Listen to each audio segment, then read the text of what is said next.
we are going to turn our attention to the final panel of the day. I'm just going to give you some seconds to sit down. No pressure. And this final panel of the day, we're going to explore Dr. Jordan Peterson's A Conservative Manifesto, because in September 2022, Dr. Peterson published his influential work, which has now been translated to Swedish for the first time by Oikos. And today we will delve into its content, and the panel will discuss how it fits within the framework of European conservatism. But before I welcome the panel up and we'll listen to the discussion, we have a video message from Dr. Jordan Peterson himself. Enjoy! I understand from Matthias Carlson that there's a group of you meeting under the rubric of the think tank Oikos to discuss the Swedish translation of my A Conservative Manifesto. Well, I'm glad to hear that. I had it published in German. It's not yet been published in book form in English, although I have distributed it to many people and read it and talked about it on my YouTube channel. I'm very happy to hear that there's enough interest in Sweden, enough spontaneous interest to make this gathering possible, and the translation and publication as well. That's a really good thing. It sounds like a lot of fun. 200 conservative students, primarily from Scandinavia. Well, you know, there's nothing more fun than a meeting of 200 conservatives. And so from about 10 other different European nations, with a panel of European intellectuals who discuss and debate the content of your text. Well, you know, I'm very happy about that, and I hope it goes very well, and I hope that the text is a useful springboard for discussion, because that's really what it was designed to be.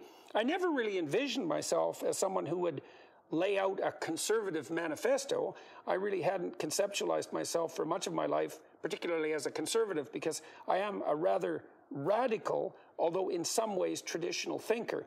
But it looked to me that, like the conservatives, needed a clarification and a new vision, and I thought that was an interesting intellectual problem, and so I endeavored to solve it. I've worked, by the way, in the US on the Democrat side for a long time, trying to pull that party to the middle with, I suppose, some degree of success.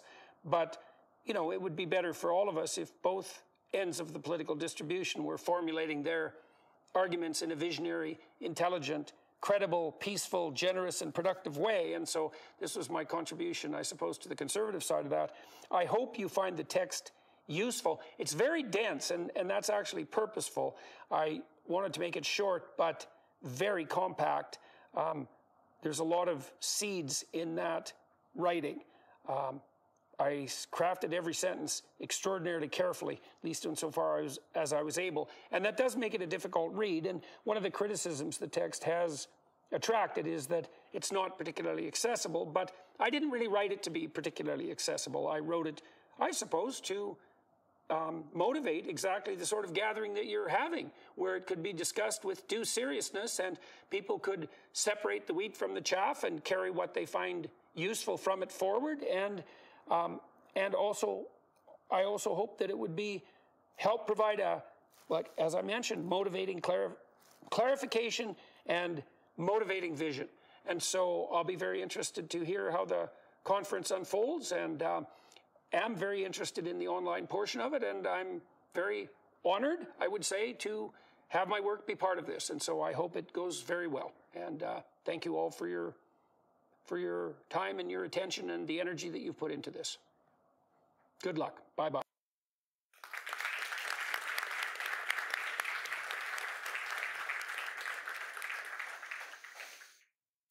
Okay, and now we are going to welcome up the panel to discuss his work further. First, we have Ofir Haivry, Vice President at the Herzl Institute and co-founder of the Edmund Burke Foundation.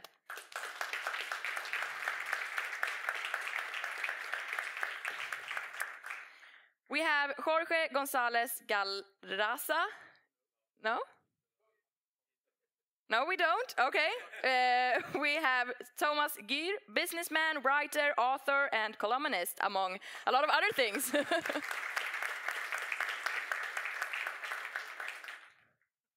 And we have Daniel Åkerman, junior fellow and editorial writer at Timbro.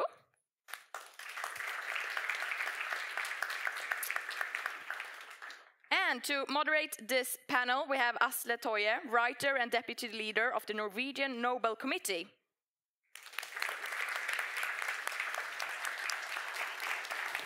The floor is yours. So, thank you so much for that generous introduction. When I heard that I was going to chair this panel, of course, I ran to my room and put on my tweed suit. I think that that is the one issue that we haven't addressed here, the lamentable lack of tweed. And I think that we all need to be better on that. Jordan Peterson was, of course, gracious as ever, and also humble enough to point out that he himself is of Norwegian stock. Just something that I thought might be interesting to the Norwegians out there. Okay, so Jordan Peterson has written a Conservative Manifesto. He's quite open himself that the working title for this manifesto was a Manifesto of Canonical Western Values, and he calls it a manifesto. Of course, this would allude for many of us to the quite famous 1848 Communist Manifesto, the one that starts with the famous words, "A spectre is haunting Europe, the spectre of communism," which I think is just so appropriate that they themselves seek to scare us almost with the advent of communism. It's highly pertinent, I'd say.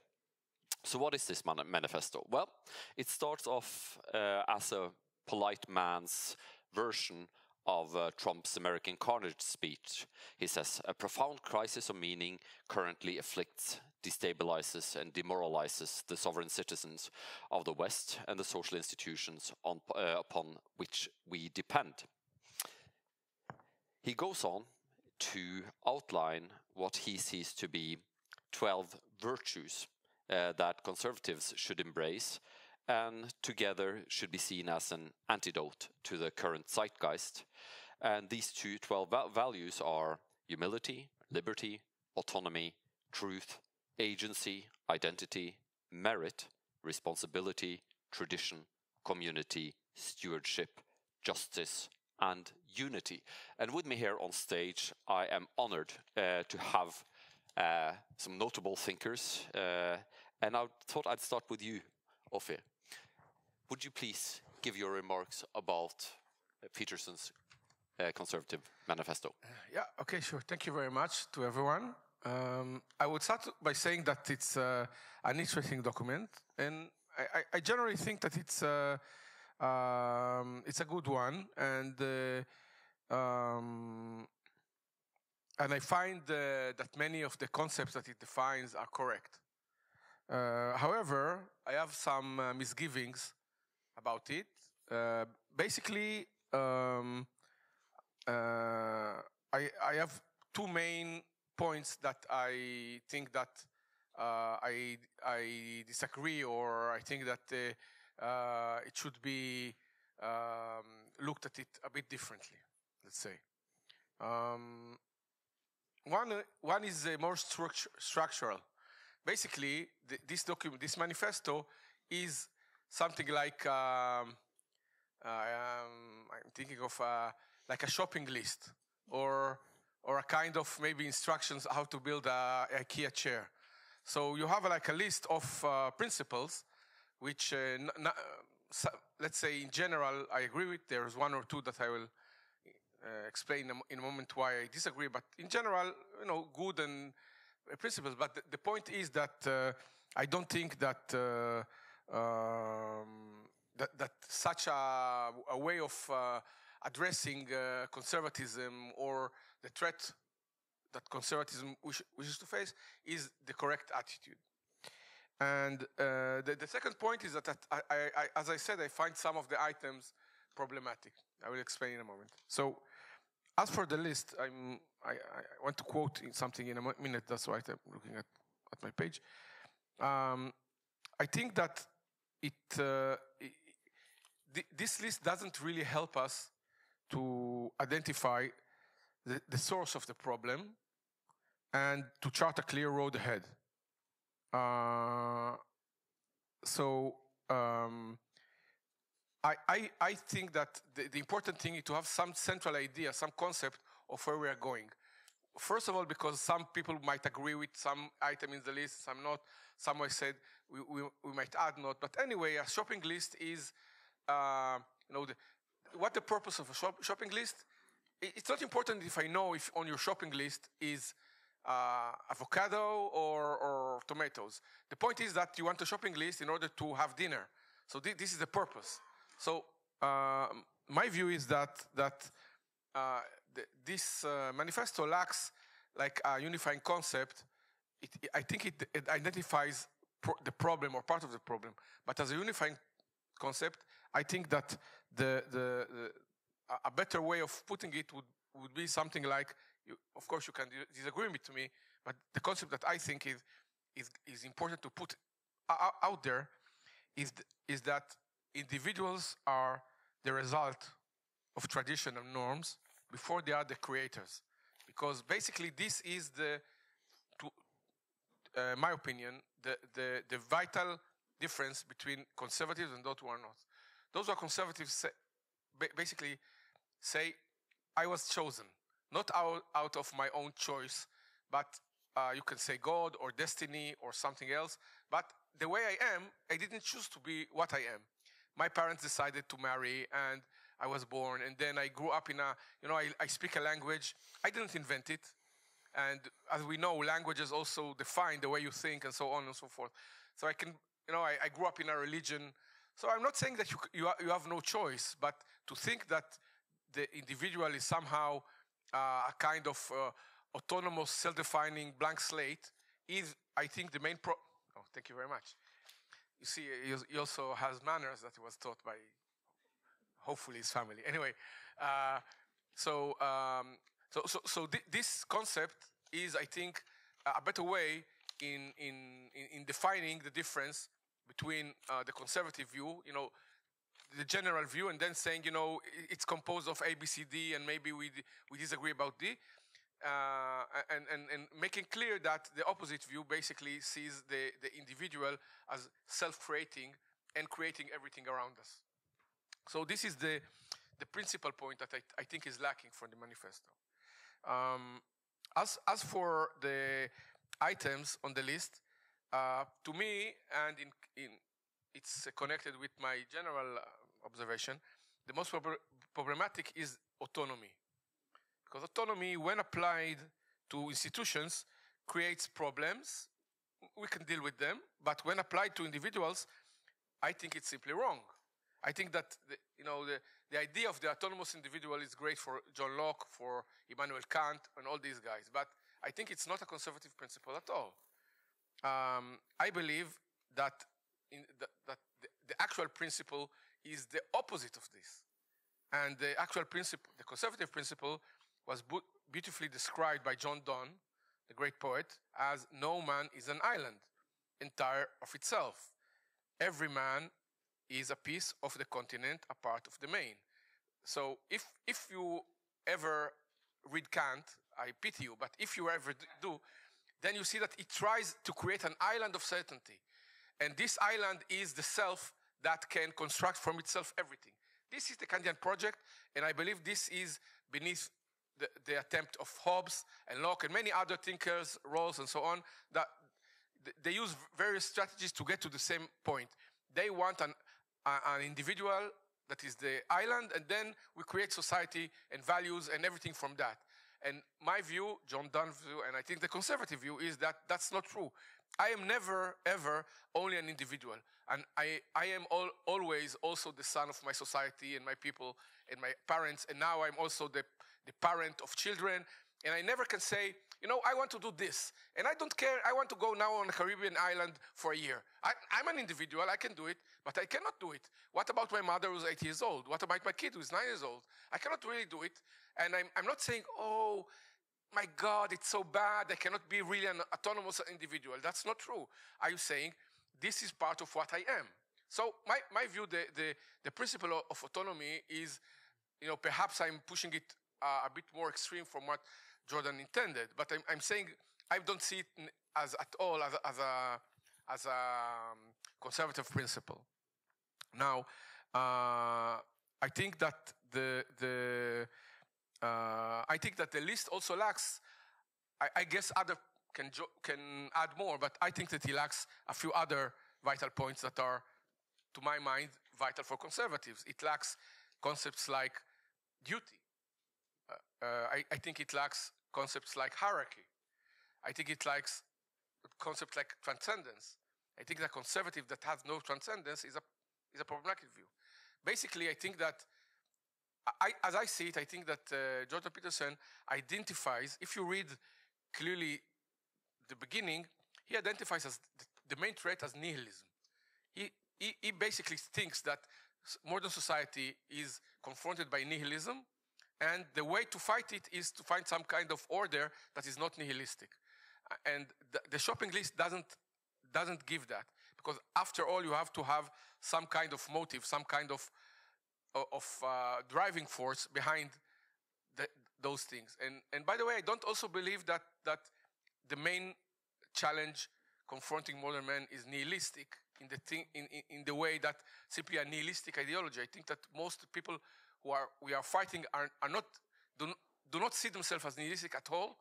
They are actually driven by passions, maybe many times crazy passions, but they are not nihilistic. Maybe in a philosophical sense, you could say that.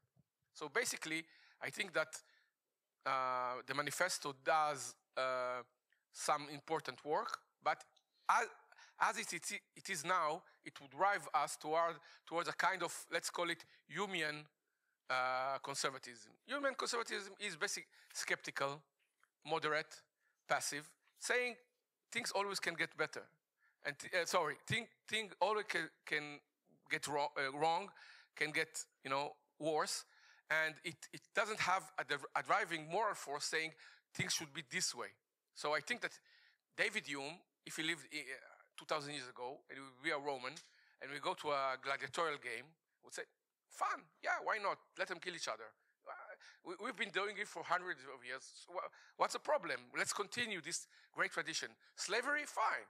So, I mean, this is a view of conservatism as basically say, if it ain't broken, don't fix it.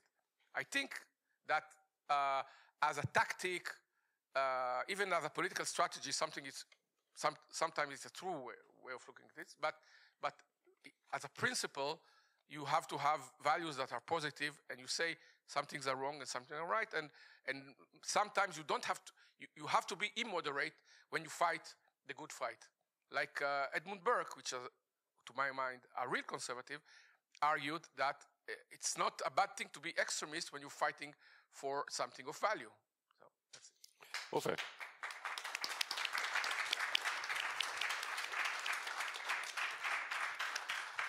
So if I may summarize your point, it's beautiful, but it's not conservative.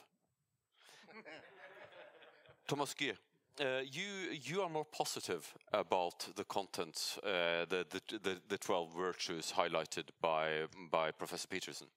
Well, no, I counted them as 13 actually. So there's a discrepancy there. Maybe my mathematics is wrong. Probably 13. Well, let me see. I see them more like a collection of elements of common sense and proven principles for making human societies not only functional but also to be able to progress. Because conservatives are not against progress. It's a question of how progress is done and with what type of traditions to uphold. And I think Hayek would have agreed with you on the issue of gladiators and when he wrote the essay of why I'm not a conservative, that there are some things that were worth preserving, some are not worth preserving. But I think I didn't quite read it as a manifesto. The Communist Manifesto was written by two very young people. There are many young people here, and they are very bright, and they were bright too, but they were 27 and 30, 29 years old. Marx born 1818, Manifesto written in 47, published 48. They didn't know anything about the subject they wrote. That is the proletariat, the workers. Well, Engels was actually the son of an industrialist, so had seen probably workers working. But they were quite unfamiliar with the world, and they wrote a document that is full of errors. I think Jordan Peterson is a much more mature person. He has written a document who is maybe the manifesto of Jordan Peterson. And I liked what I read. I didn't quite enjoy the preamble, which is more poetic, and which is, I agree that he, in a way, depicts an enemy or a counterforce that is, for the first of all, not that powerful as he sees it. Because if it were so, we wouldn't sit here.